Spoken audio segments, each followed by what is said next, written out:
السلام عليكم ورحمة الله وبركاته. النهاردة بنكمل مع بعض سلسلة حكاية مثل بين حانة ومانة ضاعت لحانة.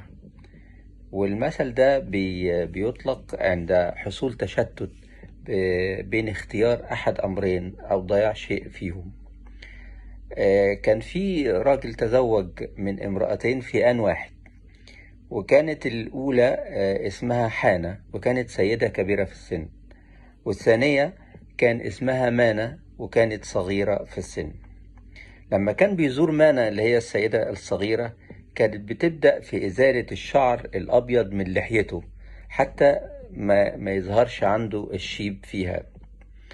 لكن لما كان بيزور الأخرى اللي هي حانة اللي هي كانت السيدة الكبيرة في السن، كانت بتبدأ بإزالة الشعر الأسود حتى يشيب زيها يعني عشان ما يبانش عليها الكبر لوحدها، فيبقى هو كبير زيها يعني.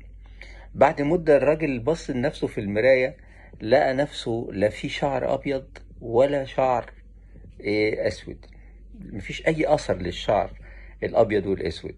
فقعد بعد ما بص لنفسه كده لقى إنه هو يعني حاسس بحالة من الغضب الشديد، وقال في نفسه كده بين حانة ومانة ضاعت لحانة، وبذلك أصبح يضرب به المثل. شكرا لكم، مع أمل بلقاء جديد إن شاء الله في مثل آخر.